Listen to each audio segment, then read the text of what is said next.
Hey, good morning, Six Bears friends and family. I want to talk to you guys this morning. I'm excited. I don't know about you, but the new Tron movie, Ares, is coming out. Man, look, I've been a Tron fan since I was 10 years old. Yes, I'm telling my old age. I was 10 years old when the first movie came out. My mom took me to see it. And back then, believe it or not, on the way home, we had to listen on the radio as Siskel and Ebert trash the original movie. Oh, it was slated as the worst movie ever made. It'll never make a dollar. They said it was horrible. Disney said it was a failure. And look at us now. Over 40 years later, we're making the third movie. It's a hit. We all love it. So, tell you what to do with Siskel and Ebert and every the other ones that said thumbs down. They could stick the thumb up. Well, you know where they could put the thumb. You know what I'm saying here, right, guys? Come on. So I just have to celebrate it. I've loved Tron ever since. In case you didn't know, it was one of the first movies ever. In fact, I think it was the first movie ever they said to use complete CGI the way they did. It transformed movies for all time. So we have to celebrate it a little bit, right?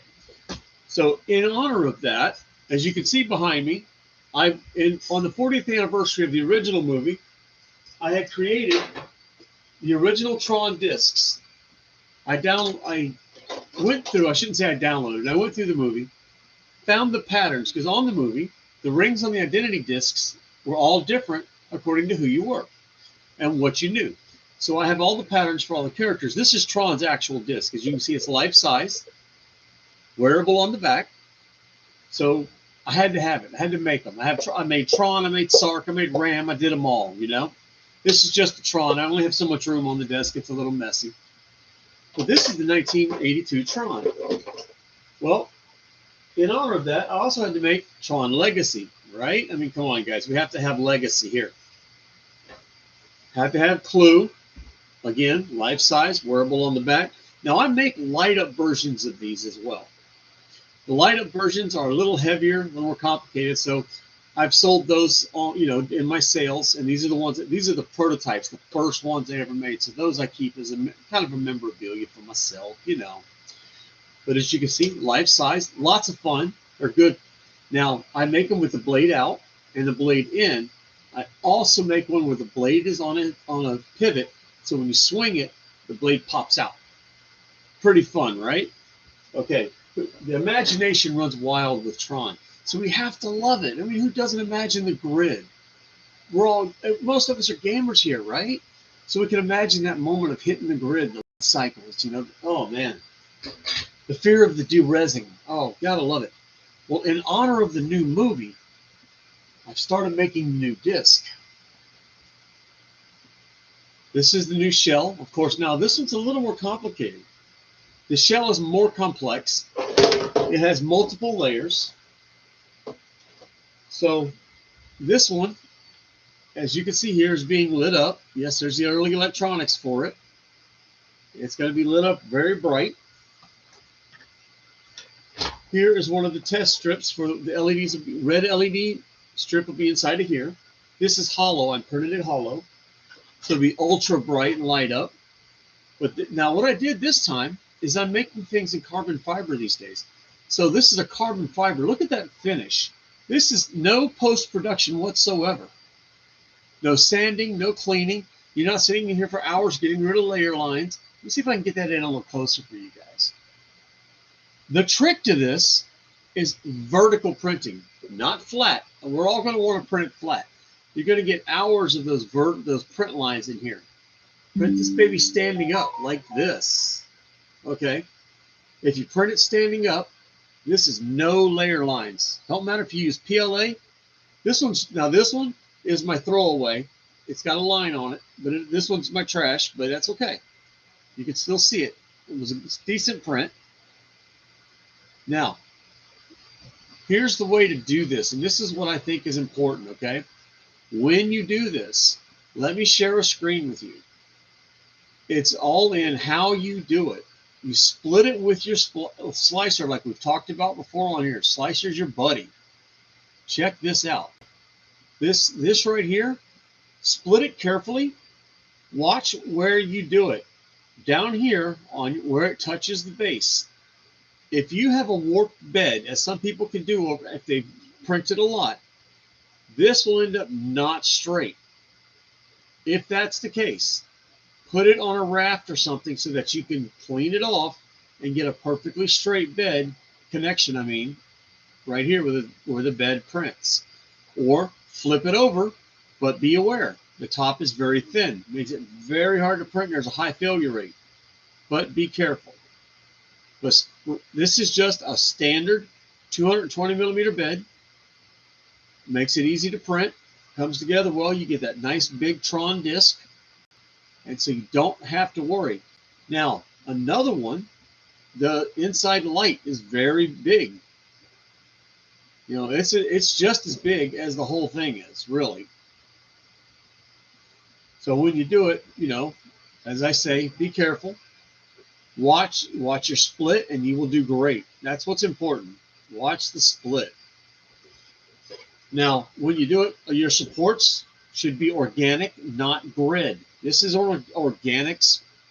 Your organic will leave such a clean. You will have no marks from your organics on here. You won't even have to hardly clean anything. They just pop off with a touch of a finger. You can't go wrong. Make sure to use the right ones. That's what's going to make all the difference in the world, okay? Go for organic. When you do your organics, here, watch this. Go into your print settings right here. Support materials. Go for organic. Go down here, and this is very important. A lot of people don't look at this setting. Top interface layer. Guys, pay attention to this. Make sure it is set to light. If you go with a light setting, it'll pop right off. It won't leave any scarring. Bada bing, bada boom, you've got a smooth surface. Man, you're going to be so happy with how that turns out. Because like I said, look at this. No sanding. No post-processing. All I did was pop the things off, guys. Let's have some fun. You can make these things all you want.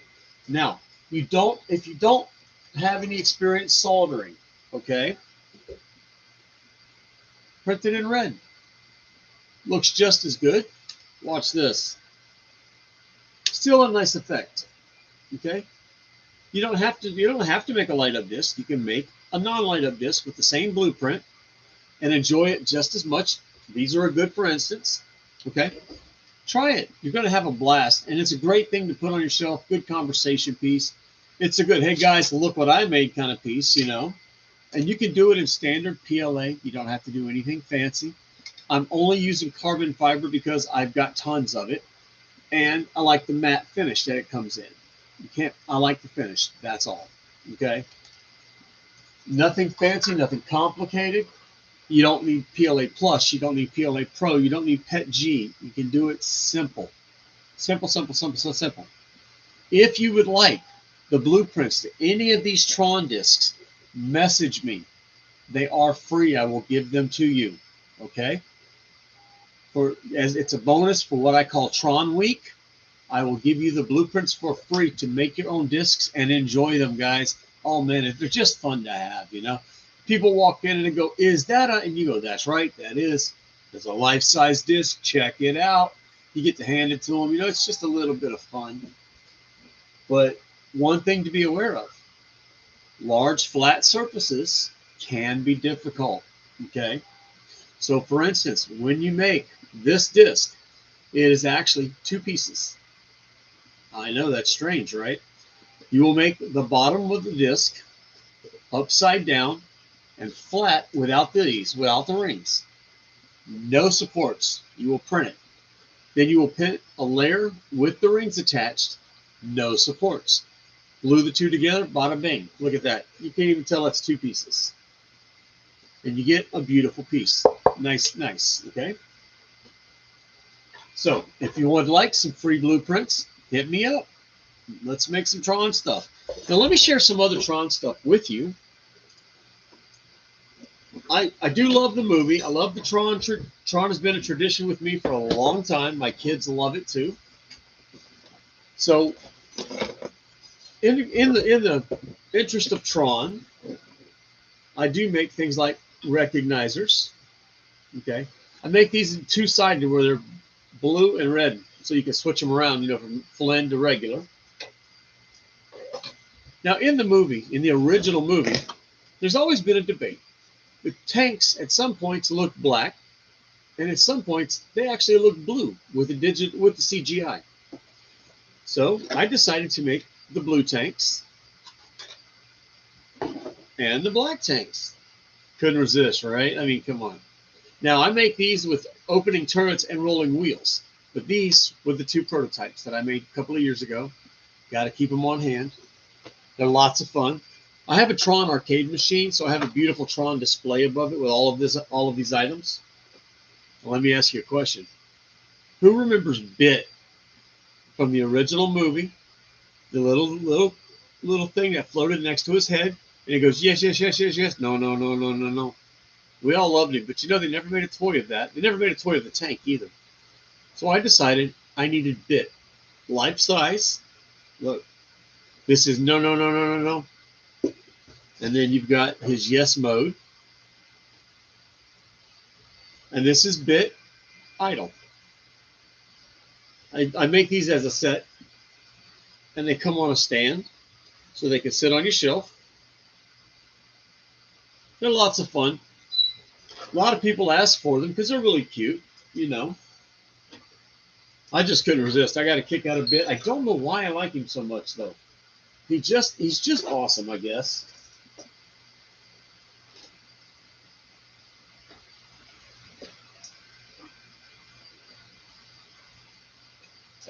There you go. That's how they look. You see them on the stands. Now, let's talk about the main attraction. We all know it, the light cycles, okay? When the 40th anniversary of Tron came out, I decided to make a set of light cycles. What I did, originally I made them in metallic filament. It's called Silky. Now, they were beautiful, and I loved them. But something always ate at me. I was like, you know what? I want to match the colors of the 80s toys. Just to, you know, as kind of an homage to the 80s toys. So I went back, did some research, and I did my design, but in the colors of the 80s toys. Let's see. There you go. This is Tron Cycle. And I've done them all. Here's all the good guys from the 80s movie. Then, of course, you got to have the bad guys. Or Sark Cycle, whichever you'd like to call it. Now, based on Tron Legacy and what I've seen in the new Ares, we all saw in Tron Legacy that Flynn had a white light cycle. Now, after reading some of the lore, that light cycle shown in Tron Legacy was not his first one. He actually made a Gen 1 in white before that one. I had to portray his Gen 1. Look at that in the black. This is, according to the lore, this is what it looked like when he first went back to the grid and built it. How cool is that? I had to put it in this light cycle set, right? Now, when I make these light cycle sets, here's how I sell them. I sell them on the stand like this. And each one gets a light wall like this. Look at that. And that's how I separate the light wall, because what if you don't have room on a shelf? You know, this is kind of long. So you can display it like that or like that. Lots of fun, right? Now, these light cycles are something that I'm thinking about giving away the design for a short period of time. Y'all let me know if you think that's something you'd be interested in. If you'd like to make some light cycles, message me. I think I might give those, you know, just for about a week. Let other people have that design as well. It's just to celebrate Tron now, guys. It's not permanent. You know, hey, this is what I do for a living. I got to sell these things sometimes too. But just for a little while, you can make your own light cycles. Now, these are made in simple pieces and assembled. When assembled, the reason I made them in pieces, if you drop one of these and break it, it's designed to, if you break it, it'll go right back together. Because I know kids are going to want to play with them. They're geometrically shaped, they're brightly colored. So kids are going to want to go, well, if they do, if they break them, they go back together easily. And they're easily, like say, you break one piece, it's easy to print one piece. So, see, I was thinking ahead because I've had 4 kids, so I know kids break things. No big deal. I'm used to it. Trying to think ahead as a dad. Now these, like I said, these normally sit in my arcade that I have in my house, and they sit above my Tron machine. Yes, I know. I'm a geek. I'm a big old geek. But these, see, I love these. The Tron. This is Tron himself. Now let me ask y'all a silly question while we're on Tron. Anybody ever figured out why they called the good guy team Gold 1, 2, and 3 when they were red, orange, and yellow? Never figured that out either. They were called Gold Team though. That's okay. They're allowed to do strange things. Look at Bit. He's so cool. I love Bit. But if y'all haven't seen Tron, go see it. Now to understand the new Tron movie, you have to have seen the first 2. It is directly related. So please go see them. They're free on Disney. No, I'm not a paid sponsor of any kind. I'm just a fan, okay? I'm telling you, I'm a big fan. But you will enjoy it. Oh, and they are great for the kids. They are totally safe for the kids. That's the best part. It's something you can absolutely watch. There is no funny stuff. There's no anything. It's just fun. Lots and lots of fun. Now, to go with that, in case you're interested, they put a cartoon out years ago called Tron Uprising. Great movie. It tells what happened between the first and second movies. Something to watch, okay? Something you might enjoy. But give it a shot. Yes, I know this is a whole lot about Tron for the last 15 minutes, but that's what today's episode is about. We're talking Tron today. But I will keep you posted as the Tron Ares disc is printing. We'll let you know how things are going. Yep, I'm boxing it all up to put it back in the arcade over there because, you know, I'll have to take y'all on a tour, show you all the arcade one of these days. See where BB-8 is. You go back all the way into that room over there. Woo! There. Turn right in that hallway. Right there. Let me turn the camera. You can see a little bit. Yeah. Right there. Behind that wall is an arcade. I have 8 arcade machines and lots of those black lights and neon. Sometimes I play 80s music to go with it, you know. The full actual 80s arcade experience. But the beautiful thing about it, back in the 80s, when you went to the arcade, there was always these great collectibles a lot of times behind the counter, sometimes up on the shelves as decorations. So I've taken, like you see the stuff back here, on the shelves up here, you know, I've taken and decorated it so that you see kind of like an 80s arcade. You actually see the old collectibles, and it's a lot of fun. But we hope, excuse me, I'm getting a little dry mouth.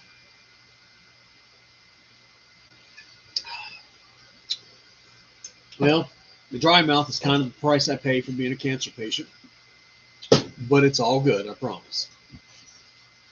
I got that beat. Don't sweat it. But now, I'll tell you one thing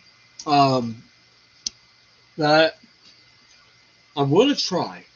I want to start trying to print some action figures, like the smaller ones, not the 2.5 foot tall Transformer back there. But I've never mastered a true action figure. Something like this. This is a 7-inch tall Tron action figure of Flynn. Okay. The articulation is amazing. I want to try. I'm going to start trying to perfect something like this. I think it would be a lot of fun. The first thing I want to try to perfect is something more basic, of course. I mean, come on, guys. You got to start small, right? One thing that I have sitting in the arcade is the original 1982 4-inch action figures. And they're clear, and each one has a different color. But a lot of people on the market that need pieces for them when they break, stuff like that. So I'm going to try to start making parts. See if I can fix them. I think it'd be a lot of fun. These resin machines behind me, right over here. Yeah, these guys. They could do some amazing work. So I think that we could pull it off. You know, just to help people out, sell some little parts. Plus, restore some really great action figures. They weren't the greatest in detail. I mean, let's be honest here. They were pretty bad. But, you know, it's just like one of those B movies. They were so bad, you had to love them. So I actually have a very pristine set sitting in a glass case. You know, I know, silly, but you got to have them because I'm a Tron fanatic. But it would be nice to restore some. So I think we're going to give it a shot. I've been working on trying to do some small stuff like that. I do big stuff so often. I'm trying to actually go backwards and do some little stuff. I think it'd be pretty great. We're going to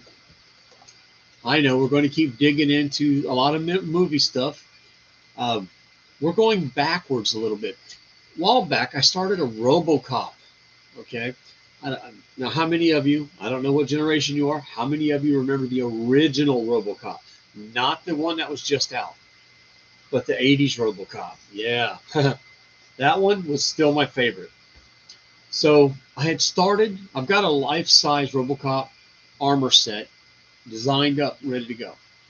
But I've never printed it, guys. I started with it, okay? I started with it, and then I got so sidetracked because my 6 Bears had taken off so much. So the other day, I was digging into my box. I call it my box of wonders, things that I've not finished. And look what I found. Look at what I found. I was like, holy God, I forgot about it. The life-size RoboCop helmet that I had designed for me to wear. Yeah. See? It's got magnets holding it together. And lo and behold, and that I had needed to perfect the magnets. Look at that.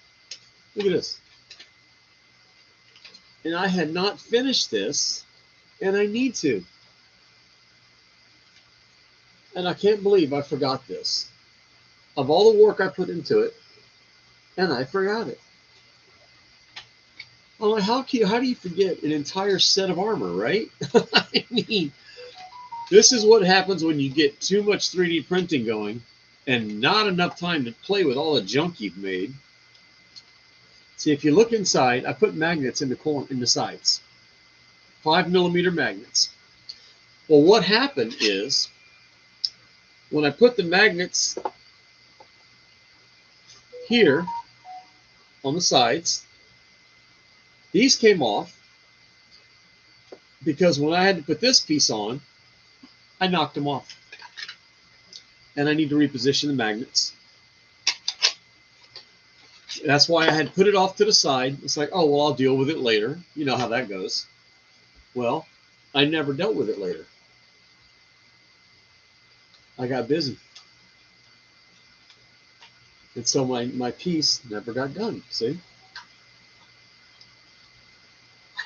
And I was so sad. I was like, what are you talking about? I never finished this? Come on.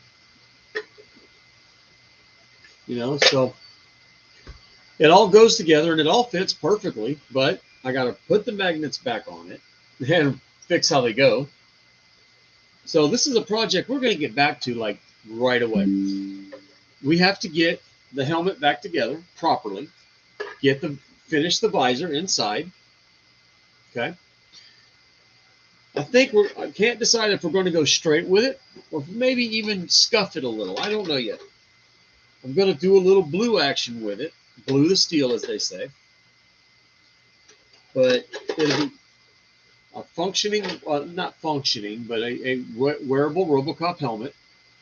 Then we're going down to the cowl and upper chest and neck because I have all that ready to go. You know, get busy. That and I have a little CRS, you know, can't remember shit. Called being an old fart. This old bear does forget things. But I know you might wonder, how do you forget an entire helmet? Look, guys, I got a box back here of stuff that I'm like, okay, some of it didn't go right or something went wrong with it. I set it aside to repair it. And then, you know, 1,500 other things came up. Plus, I got a little ADHD things, I think. I don't know. Because get a little hyper. You know, it's like 2-3 hours of sleep every couple days. We're going to have to get that stuff figured out, aren't we? But in the meantime, you guys benefit because you watch me build all kinds of stuff. You're going to see me build so many items. But hey, let's talk about something great. In 3D printing, we all come up with great ideas, like we're talking about, right? I had a couple of great ideas. I built them. I prototyped them repeatedly. They work. They're functioning. Now I'm at the patent level. I have a patent coming out. Yes, guys, take yourself seriously. If you come up with something that you think is an original idea, you've printed it, you're using it, it works, take it to a patent office like Invent Help. Say, hey guys, is this an original idea? You have to pay a little bit of money for the patent research, and they will search the country and check to see if your patent can be done, if it's an original idea. Hey, you never know. You might have an original idea, man. Give it a shot. I did. Turns out, an original idea. Looks like I'm going to patent. So let's go. Let's go. Now, when the patent starts pending, we'll start talking about it on here. Okay, so stay tuned. It's an exciting trip. I'll take you along with me. It feels like I'm standing on the edge of the cliff and I stepped off. Let's see if I got wings. You never know. I'm willing to take a shot. Why don't you ride along with me? Let's see what happens, okay? But I can't talk too much about it until it's safe. You know, till the patent is pending, then I'm protected. But we'll see, guys. We'll see. Now, I actually have a second one that I'm getting ready to submit for a patent idea. So, again, I can't tell you what it is until I know it's safe. But I will tell you and keep you posted and involve you in it as it develops. So stay posted, stay tuned, however you want to say it. Give me a like, give me a subscribe, however all that works. But check it out. I'm telling you, your 3D printing, it's the wave of the future. It's how it's going to go. If you're a 3D print beginner or an expert, a hobbyist, or you're trying to do it for a living, whatever you're trying to do, enjoy it. You're on the wave of the future, okay? I will see you next time. Have fun. And if you can't be good at it. Have a good time. We'll talk to you later. Okay. And, oh, look at that. Look at that. Look at that. See, I just had a print fall over. No matter how good you are, it's going to happen. That's just going to happen. So I'm going to let you guys go so I can go fix whatever foobar that was. And it'll be all right. It always is. We'll talk to you later. And there it is. All right. Bye, guys.